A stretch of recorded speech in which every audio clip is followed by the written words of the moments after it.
Hey guys, I'm not feeling the best today, so I'm going to make this a quick one, but I want to talk to you about digital addictions and how you're probably addicted to either social media or your phone, or both.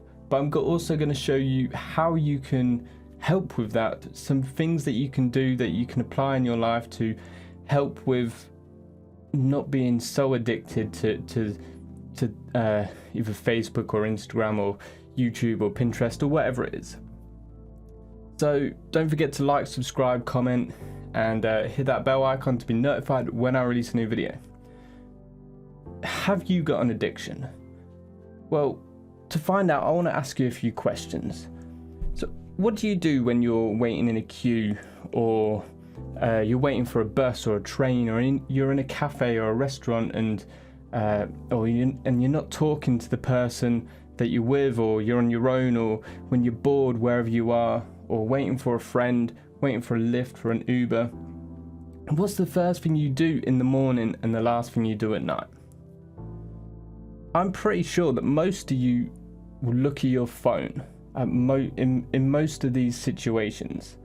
And look, I'm not judging you. I was exactly the same. When I went to uni, I would when I was waiting for the train, I would look at my phone. When I was on the train, I'd look at my phone. When we'd be waiting for lectures, I'd look at my phone. In the lecture, I'd look at my phone. When I came back home, I would go on YouTube or on Facebook on my PC.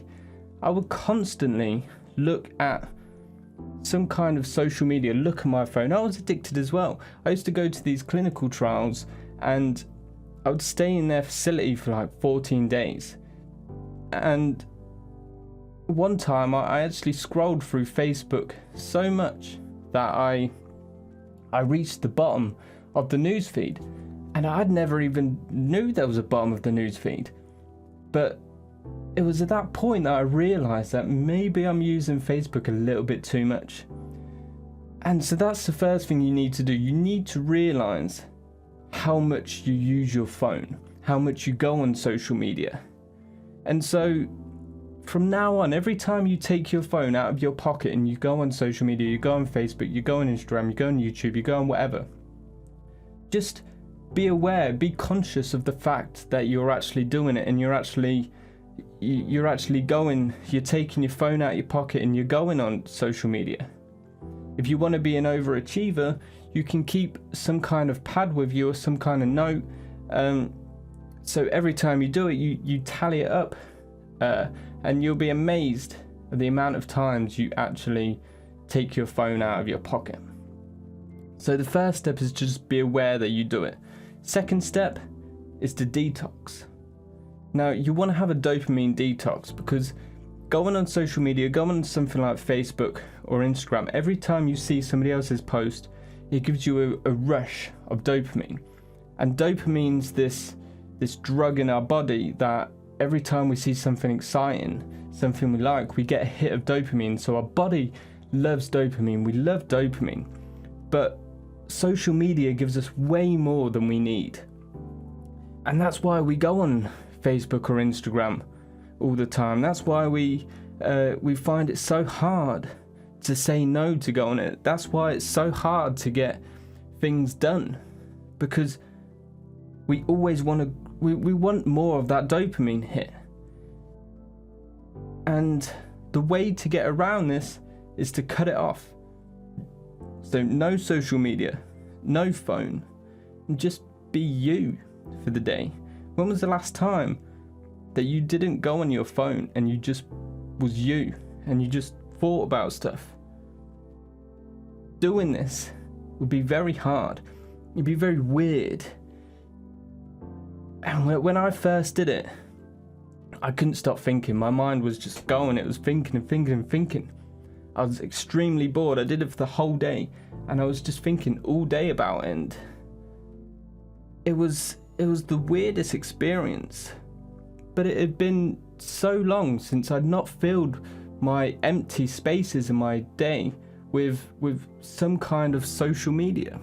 But do this for one day a week. So one day in the week, just say, I'm not going to use my phone. I'm not going to go on social media. I'm just going to spend the day doing stuff that isn't going to give me such a massive dopamine rush. And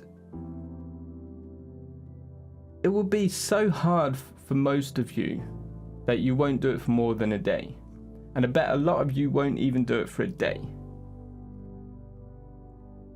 But I really recommend to have one day a week where you just have a detox of all that dopamine rush. And just let your brain go back to normal the way it's supposed to be. And now the final step is to limit your usage. Now this is easier said than done, but it can be just as simple as removing the app from your phone. And also, I like to use some software to block the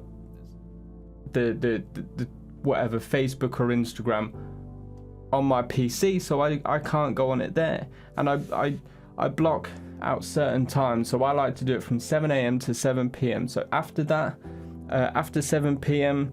at night time, I can go on it, and I'm never usually awake before that. So that allows me to focus on more important stuff throughout the day. It is much easier to avoid than resist. So just avoid it completely is much easier than resisting to do it. But it's crazy, but most of us don't even know what it's like to just think about things. Most of us don't know what it's like to just look out the window, to wonder, or to just daydream. But I'm telling you, they're the times that you have your best ideas. That's when you have the epiphanies. I used to go, when I lived back in my other place, there was this bench that I used to go to every time that I would get stuck, or I'd need to think about stuff, or I'd need to work stuff out. And I'd always go to this bench, and every single time I wouldn't have my phone with me. I wouldn't be doing anything. I would just sit there and let the world go by. I wouldn't even be thinking about my problem. But eventually it would come up, and I'd always have the answer at the end. I'd always come back with an answer. But now it's up to you. You've got to decide whether you want to do this, and you've got to decide whether you want to take action to do this. If you have a detox day, let me know what it was like in the comments below. Mine was weird, mine was hard, but I think it did me good. And it made me appreciate social media even more. Like, the more that I don't go on it, the more that I enjoy it when I do. But that's all for today, so don't forget to like, subscribe, comment, and hit that bell icon to be notified when I release a new video. And take care, guys. I'll see you in the next video.